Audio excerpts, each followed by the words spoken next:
इस वीडियो में फरवरी में लगाई जाने वाली 30 फसलों के बारे में हम आप लोगों को बताने वाले हैं, लेकिन आपको बताते चले कि ये जो 30 फसलों के बारे में बताएंगे, अगर डिटेल में बताएंगे तो वीडियो बहुत लंबी हो जाएगी।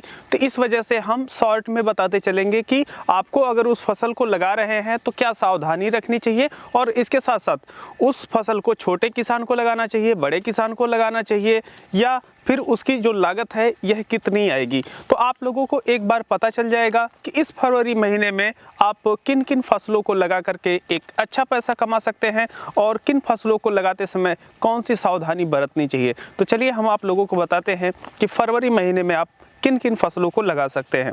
तो हमारी जो पहली फसल है यह है तरबूज की खेती। हम अपने खेतों में इस समय तरबूज लगा भी चुके हैं। तो जो तरबूज की खेती होती है इसे आप जनवरी से लेकर के मार्च तक आराम से लगा सकते हैं। अगर तरबूज की खेती आप लोग करने जा रहे हैं तो नए किसान है या पुराने किसान है, छोटे किसान है या बड़े किसान, सभी किसान इसकी खेती कर सकते हैं। और तरबूज की खेती की जो लागत आती है 1 एकड़ में तकरीबन 25,000 रुपया परंपरागत विधि में आ जाती है। और अगर आप लोग ड्रिप मल्चिंग के साथ जाते हैं तो ऐसी परिस्थिति में 50,000 रुपए के आसपास इसकी लागत आती है। और जो तरबूज का उत्पादन होता है यह तकरीबन आप लोगों को 200 क्विंटल से लेकर के 300 क्विंटल तक देखने को मिलता है। तो जो तरबूज की खेती होती है इसमें रिस्क काफी कम रहता है। तो अगर आप लोग तरबूज की खेती करना चाहते हैं तो इसके साथ जा सकते हैं। हमारी जो दूसरी फसल है ये है खरबूज की खेती। जो खरबूज की खेती होती है यह थोड़ा रिस्की है। तो अगर आप लोगों के पास पर्याप्त बजट नहीं है तो आप लोग इसके साथ मत जाइए, क्योंकि एक रोग इसमें लगता है फल मक्खी का अटैक। खास तौर पे उत्तर भारत में यह देखने को मिलता है। तो अगर फल मक्खी का अटैक हो जाता है तो जो आपकी तरबूज की फसल होती है यह बहुत ज़्यादा नुकसान में चली जाती है। तो ऐसी परिस्थिति में आप ना लगाएं अगर आपके पास बजट नहीं है तो। और अगर परंपरागत विधि से इसकी आप लोग खेती करते हैं तो 25,000 रुपए के आसपास लागत आती है। वहीं पर ड्रिप मल्चिंग के साथ अगर आप लोग इसकी खेती करते हैं तो ऐसे में 50,000 रुपए के आसपास इसकी लागत आ जाती है। छोटे किसान हो, मध्यम किसान हो, बड़े किसान हो, सभी इसकी खेती आराम से कर सकते हैं। हमारी जो तीसरी फसल है ये है खीरा की खेती। और जो खीरा की खेती होती है आपको बताते चले कि छोटे किसान, बड़े किसान, मध्यम किसान, नए किसान, पुराने किसान, सभी किसान भाई इसे फरवरी में लगा सकते हैं। और यह एक ऐसी फसल है जो ज़्यादातर समय में आपको प्रॉफिट ही दे करके जाती है। ठीक है, अगर ज़्यादा प्रॉफिट नहीं देती है तो थोड़ा ही प्रॉफिट देगी, लेकिन आपको हमेशा प्रॉफिट में रखती है। और ख़ास तौर पे अब की बार रमज़ान आगे है तो ज़्यादातर किसान भाई रमज़ान में लेकर के आने की कोशिश करेंगे। तो इस बार पछेती रेट हो सकता है कि ठीक ठाक देखने को मिल जाए। और अगर आप लोग खीरा की खेती करने जा रहे हैं तो परंपरागत विधि में 25 से 30,000 रुपये के आसपास लागत देखने को मिलती है। वहीं पर अगर आप लोग ड्रिप मल्चिंग के साथ जाएंगे तो लगभग 50,000 रुपये से लेकर के 60,000 रुपये तक आप लोगों को इसकी लागत देखने को मिलेगी। इसमें थोड़ी सी लागत इस वजह से ज़्यादा दिखाई दे रही है कि जो खीरे की खेती होती है इसमें पर डे हार्वेस्टिंग करनी पड़ती है और पर डे आपको मंडी जाना पड़ता है। तो अगर आप ऐसे किसान हैं जो पर डे मंडी नहीं जाना चाहते हैं तो मत लगाइएगा। बाकी जो पर डे मंडी जाना चाहते हैं उनके लिए यह काफ़ी बेहतर फसल है। अब हमारी जो अगली फसल है ये है फूट ककड़ी। खास तौर पे इसका कोई जिक्र नहीं करता। यह हमारे क्षेत्रों में पुराने समय में लगा करती थी। पहले के लोग इसे खाना बहुत ज़्यादा पसंद करते थे। जो फूट ककड़ी होती है यह खीरा और जो खरबूजा होता है इसका मिश्रित रूप होता है। जो फूट ककड़ी होती है यह लौकी जैसी होती है और इसका रंग रूप देखने में थोड़ा सा अलग होता है, लेकिन यह जब पक जाती है तो यह फट जाती है। और जब फट जाती है तो ऊपर के इसका जो चमड़ा होता है, महीन होता है, उसको निकाल करके चटनी और गुड़ के साथ पहले इसे लोग खाना पसंद करते थे। तो अगर आपके क्षेत्रों में बाज़ार में इसकी मांग है तभी लगाइए, नहीं तो मत लगाइए। और बड़े किसान इसे ना लगाए तो ठीक है। छोटे किसान अगर आप लोग हैं तो लगा सकते हैं, क्योंकि पकने पे यह फट जाता है और ऐसी परिस्थिति में ट्रांसपोर्ट करना बहुत मुश्किल होता है। बाज़ार में इसकी मांग भी कम रहती है, तो आप लोग उसी हिसाब से लगा सकते हैं। हम सिर्फ जानकारी के लिए यहाँ इस फसल को शामिल किए हुए हैं। हमारी पांचवी फसल है ककड़ी की खेती। खास तौर पे कई लोग खीरा को ककड़ी बोल देते हैं, ककड़ी को खीरा बोल देते हैं। तो ऐसी परिस्थिति में हम आप लोगों को सबसे पहले डिफरेंस दोनों के बीच में क्या होता है बता देते हैं।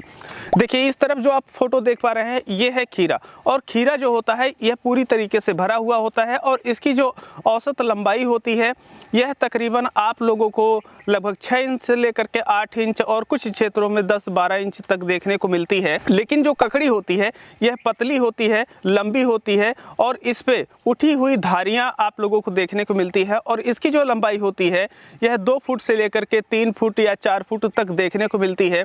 और इसे सामान्यतः जो लोग होते हैं, जैसे खीरे में मसाला लगा के खाया जाता है सलाद के रूप में, वैसे इसे भी आप लोग खा सकते हैं। ख़ास तौर पे शरीर में पानी की सप्लाई के लिए इसको लोग खाना पसंद करते हैं। हालांकि अब हमारे क्षेत्रों में इसकी खेती कम होती है, लेकिन जिन क्षेत्रों में होती है उन क्षेत्रों के किसान लगा सकते हैं, इसमें कंपटीशन नहीं है। लेकिन फल मक्खी का अटैक भी इसमें थोड़ा बहुत देखने को मिलता है। पहले के समय में हम लगाते थे, अभी के समय में हम इसे नहीं लगा रहे हैं। फूट ककड़ी और ककड़ी की अगर आप लोग खेती करते हैं तो तकरीबन आप लोगों को 15,000 रुपये से लेकर के 25,000 रुपये के बीच में लागत देखने को मिलती है। वहीं पर अगर आप लोग ककड़ी की खेती मचान विधि से करते हैं तो ऐसे में जो आपकी लागत है यह बढ़ सकती है। अब हम आते हैं अगली फसल पे, यह सब्जियों में आ जाती है। अभी तो मेलन कैटेगरी के हम बता रहे थे। हमारी अगली फसल है नेनुआ। जो नेनुआ होता है गर्मियों में इसे आप लोग सीधे खेतों में लगा सकते हैं। मचान अगर आपके पास व्यवस्था नहीं है तो कोई दिक्कत नहीं है, आप लगा करके जो है अच्छी प्रॉफिट कमा सकते हैं। नेनुआ की अगर खेती आप लोग करने जा रहे हैं तो परंपरागत विधि से अगर आप लोग करते हैं तो ऐसे में 25 से 30,000 रुपये लागत देखने को मिलती है। वहीं पर मचान वगैरह अगर लगा करके खेती करते हैं तो 50,000 रुपये से लेकर के 60,000 रुपये तक आप लोगों को लागत देखने को मिल सकती है। और जो नेनुआ की खेती होती है इसे छोटे किसान, बड़े किसान सभी लोग लगा सकते हैं, क्योंकि इसके फल का जो तुड़ाई करना होता है यह काफ़ी ज़्यादा आसान होता है। तो आप लोग अगर नेनुआ की खेती करना चाहते हैं तो जा सकते हैं, काफ़ी बेहतर फसल है। अगली फसल है हमारी लौकी की खेती। लौकी की खेती अगर करने जा रहे हैं तो इसकी एक खासियत है, अगर बाज़ार में आप पहले लेकर के आ गए तो एक लौकी आपको 30 रुपये से लेकर के 50 रुपये तक दे सकती है। लेकिन वहीं पर अगर आप लोग पछेती लेकर के आते हैं या जब मार्केट में रेट नहीं रहता है तो 5 से 10 रुपये पर लौकी मिलते हैं। लेकिन ध्यान रखें कि लौकी का जो प्रोडक्शन होता है काफ़ी ज़्यादा बेहतर होता है, ऐसे में रेट ज़्यादा मायने नहीं रखते हैं। अगर हार्वेस्टिंग कास्ट, ट्रांसपोर्ट कास्ट अगर आप लोग मैनेज कर लेते हैं तो यह खेती काफ़ी बेहतर है। नए किसान, पुराने किसान, छोटे किसान, बड़े किसान सभी लोग इसकी खेती कर सकते हैं। और अगर परंपरागत विधि से करते हैं तो ऐसी परिस्थिति में आप ज़मीन पे लगा सकते हैं। और अगर आप लोग मचान वगैरह लगाना चाहते हैं तो आपकी जो नेनुआ की कास्ट आती है लगभग 25 से 30,000 रुपये, 50 से 60,000 रुपये मॉडर्न मचान विधि से, तो लौकी की लागत भी उतनी ही आती है। अगली हमारी फसल है कद्दू की खेती। देखिए, जो कद्दू की खेती होती है इसमें अगर आप लोग, कुछ लोग किसान होते हैं जो बीज के लिए उत्पादन करते हैं, कुछ किसान होते हैं जो सब्जी के लिए उत्पादन करते हैं। सब्जी के उत्पादन करने वाले जो किसान होते हैं, कई बार ऐसा देखने को मिलता है जब मार्केट में रेट नहीं रहता है तो ऐसी परिस्थिति में पका देते हैं अपने कद्दू को और कद्दू को पका करके बेचते हैं। अगर आपके यहाँ की मंडी में पके हुए कद्दू बिकते हैं तो आप लोग इसके साथ जा सकते हैं। काफ़ी अच्छी खेती है, वजनदार इसके फल होते हैं, तुड़ाई करना आसान होता है।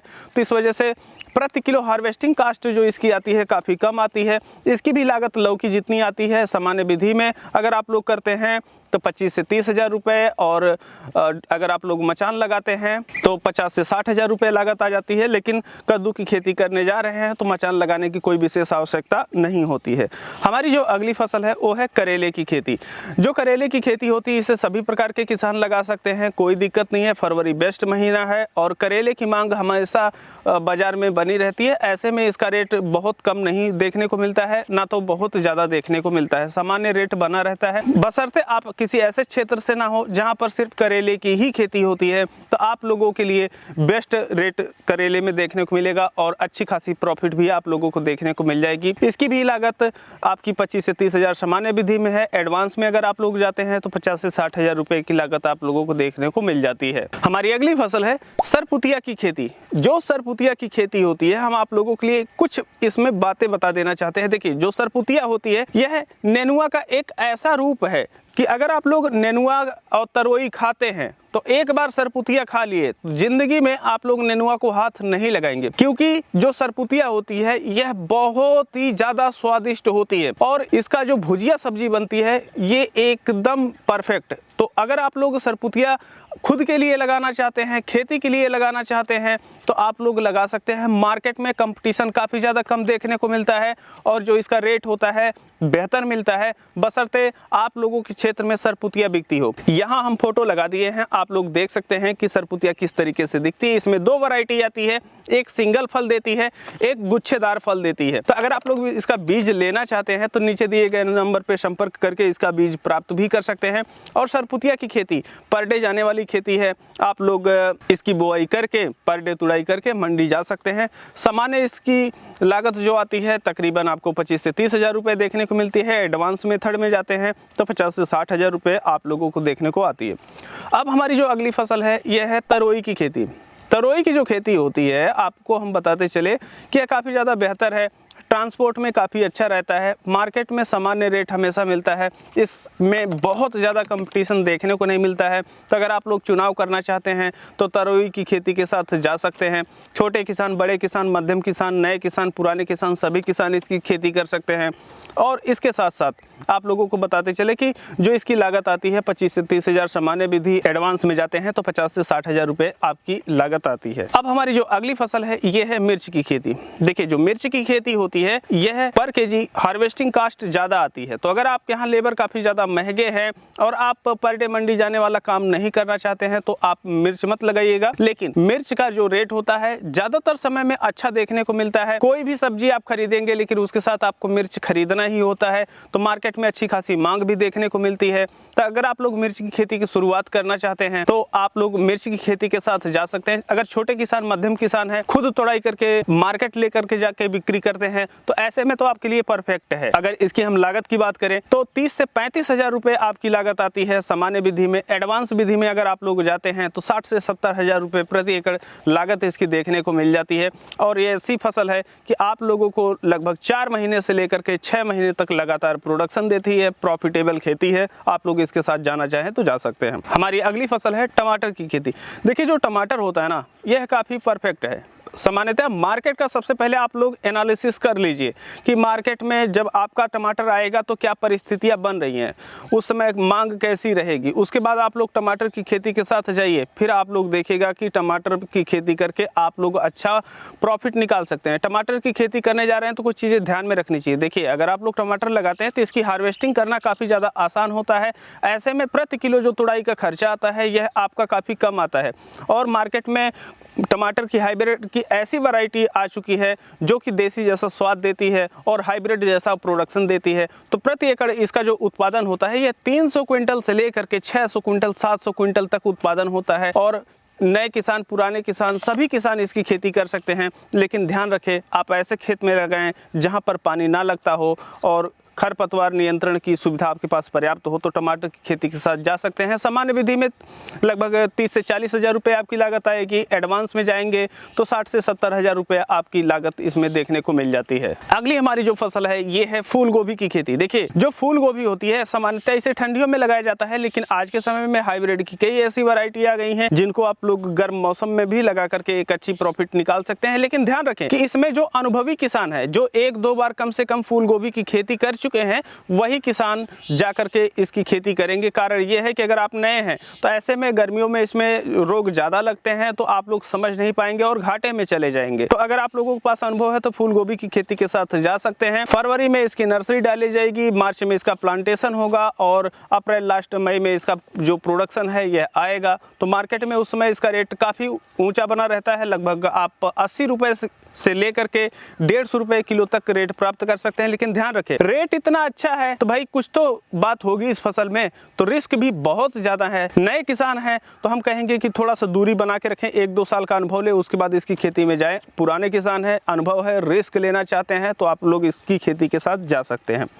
अब जो हमारी अगली फसल है ये है भिंडी की खेती। देखिए जो भिंडी की खेती होती है ना यह छोटे किसान और मध्यम किसान के लिए बेस्ट फसल है। कारण इसका ये है कि इसका जो प्रोडक्शन है पर डे बेस पे आता है और ऐसे में जो इसकी लागत होती है अगर आप खुद तोड़ाई करते हैं, मंडी लेकर के जाते हैं तो सामान्यतः भिंडी का जो रेट होता है यह अच्छा देखने को मिलता है। तो मार्केट में भिंडी बहुत ज़्यादा मात्रा में आती नहीं है तो सामान्यतः इसका रेट अच्छा देखने को मिलता है। छोटे किसान है, मध्यम किसान है तो इसकी खेती के साथ जाइए। सामान्य विधि से इसकी खेती की जाती है और आप लोग आराम से कर सकते हैं। लगभग आपका 35 से 40 हज़ार रुपये खर्चा आता है। कारण इसका थोड़ा सा खर्चा ज़्यादा आने का ये है कि पर डे आपको तुड़ाई करनी पड़ती है, मेंटेनेंस करना पड़ता है। और जो भिंडी की खेती होती है इसमें बहुत ज़्यादा रोग भी नहीं लगते हैं। तो नए किसान है, पुराने किसान, छोटे किसान, मध्यम किसान इसके साथ साथ जा सकते हैं। पर हम जो बड़े किसान होते हैं उनको ये सलाह नहीं देंगे। हमारी जो अगली फसल है ये है लोबिया की खेती। कुछ क्षेत्रों में इसे बरबटी भी बोलते हैं और हमारे यहाँ तो इसे बोड़ा बोला जाता है। आपके क्षेत्र में क्या बोला जाता है बता दीजिएगा। अगर आप लोग लोग लोबिया की खेती करने जा रहे हैं तो आप लोग एक बेसिक चीज़ समझ लीजिए कि जो लोबिया होता है यह छोटे पौधे का आता है जिसमें आप बुआई कर देते हैं। तो ये जो पौधा होता है सिर्फ ज़्यादा से ज़्यादा 2 फीट 2.5 फीट का होता है और इसमें आप लोगों को मचान लगाने की आवश्यकता नहीं होती है, आराम से आप लोग तुड़ाई करके बेच सकते हैं। लेकिन इसमें जो दूसरी किस्म आती है उसके पौधे लतेदार होते हैं, बड़े होते हैं, उनके लिए मचान आवश्यक होता है। तो अगर आप लोग ज़मीन पे ऐसे करना चाहते हैं तो छोटे पौधे की खेती करें, और अगर आप लोग मचान लगाना चाहते हैं तो आप बड़े पौधे के साथ जा सकते हैं। इसकी भी खेती काफ़ी बेहतर होती है। अच्छी वैरायटी का सिलेक्शन करके लगाइए, ये भी काफ़ी ज़्यादा प्रॉफिटेबल खेती है। अगर अगेती लेकर के आते हैं तो काफ़ी बेस्ट रेट आप लोगों को देखने को मिलता है। छोटे किसान, बड़े किसान सभी लोग इसकी खेती कर सकते हैं। काफ़ी आसान इसकी खेती होती है और इसकी जो लागत आती है लगभग 35 से 40 हज़ार रुपये आ जाती है। अगर आप लोग एडवांस विधि से जाते हैं तो 50 से 60 हज़ार रुपये प्रति एकड़ लागत देखने को मिल जाती है। हमारी अगली जो फसल है ये है बैगन की खेती। अगर आप लोग नए किसान हैं तो आप लोग फरवरी में बैगन की नर्सरी मत डालिएगा, गर्मी में बैगन की खेती मत कीजिएगा। इसका कारण ये है कि भैया बैगन में गर्मियों में इतने ज़्यादा उसके फलों में कीड़े लगते हैं, तने में कीड़े लगते हैं कि आप लोगों के पास ये जानकारी नहीं है कि कौन सी दवा का प्रयोग करें, तो बैगन में तो आप पूरे फेल हो जाएंगे। तो ऐसे में अगर आप नए किसान हैं तो आप लोग इसकी नर्सरी जा करके जून में डालिएगा और जो जुलाई में प्लांटेशन कीजिएगा तो आपके लिए आसान होगा। बाकी अगर आप रिस्क उठाना चाहते हैं तो आप अनुभवी किसान हैं, रिस्क उठा सकते हैं, अच्छी प्रॉफिट भी कमाने की संभावना रहेगी। कारण इसका ये है कि काफ़ी किसान उगा नहीं पाते हैं, तो ऐसे में जो इसका रेट होता है थोड़ा सा बेहतर देखने को मिलता है। अगर सामान्य विधि से आप इसकी खेती करते हैं तो 35 से 40 हज़ार 45 हज़ार रुपये लागत देखने को मिलती है। एडवांस विधि में जाते हैं तो 50 से 60 हज़ार रुपये इसकी लागत आप लोगों को देखने को मिलती है। बैगन के ऊपर हमारी काफ़ी सारी वीडियो हैं, देख करके आप लोग भी आसानी से बैगन की खेती कर सकते हैं। हमारी जो अगली फसल है ये है धनिया की खेती। देखिए जो धनिया की खेती होती है, अगर फरवरी लास्ट अगर मार्च में आप लोग लगाते हैं तो चाहे छोटे किसान हो, नए किसान हो, सभी किसान भाई इसकी खेती कर सकते हैं। और आप लोगों को बताते चले कि जब आप लोग फरवरी लास्ट और मार्च में अगर धनिया की बुआई करते हैं तो ऐसे में यह मार्च लास्ट अप्रैल में जाकर के तैयार होगी और अप्रैल में धनिया का जो रेट होता है यह काफ़ी ज़्यादा बेस्ट होता है। तो फरवरी में अगर आप लोग मार्च में बुआई करते हैं तो इस दौरान जो रातें होती हैं काफ़ी ठंडी होती हैं, तो इसको उगाना काफ़ी ज़्यादा आसान होता है। जब एक बार उग जाती है तो धीरे धीरे विकास करती है, फिर गर्म मौसम जब आता है तब तक यह उसको सहने लायक हो जाती है। तो अगर नए किसान है, पुराने किसान है, छोटे किसान है, बड़े किसान है, सभी लोग रिस्क उठाना चाहते हैं तो उठा सकते हैं और अच्छी प्रॉफिट भी कमाने की संभावना है। इसकी जो लागत आती है यह तकरीबन आप लोगों को 15 हज़ार रुपये देखने को मिल जाती है। और इसका जो प्रोडक्शन होगा, क्योंकि अब गर्मी आ चुकी है तो इसका जो प्रोडक्शन होगा नए किसान के लिए मैं बोलूँगा कि लगभग 35 क्विंटल का आप प्रोडक्शन लेकर के आ जाएंगे। अगर आप अनुभवी किसान हैं तो ऐसे में 45 से 50 क्विंटल प्रति एकड़ लेकर के आ सकते हैं और जो इसका प्राइस मिलेगा यह आपको काफ़ी ज़्यादा मिलेगा। देखिए धनिया का जो उत्पादन होता है गर्मी में और बरसात में कम होता है, ठंडियों में बहुत ज़्यादा होता है। अगली जो हमारी फसल है ये है मूली की खेती। जिस तरीके से आप धनिया की खेती करते हैं ना, आपको बताया कि आप लोग इसकी धनिया की खेती पछेती हो गई, और जो मूली है अगर आप लोग फरवरी लास्ट मार्च में लगाते हैं तो ये अप्रैल में जाकर के तैयार होगी, तो ऐसे में ये पछेती आएगी। उस दौरान काफ़ी कम किसान भाई उत्पादन लेकर के आ पाते हैं और इस दौरान क्योंकि मौसम रात में ठंडा होता है, दिन में गर्मी होती है, तो उगाना थोड़ा सा आसान होता है। नए किसान, पुराने किसान, छोटे किसान, अनुभवी किसान सभी किसान लगा सकते हैं। 1 एकड़ की लागत लगभग आपको 15 हज़ार से 25 हज़ार रुपये के बीच में देखने को मिल जाती है। रेट आपको गर्मियों में काफ़ी ज़्यादा बेहतर देखने को मिलेगा। तो आप लोग मूली के साथ जाना चाहें तो जा सकते हैं, लेकिन बड़े किसान हैं तो एक बार सोच ले कि आपको इसके साथ जाना चाहिए या नहीं,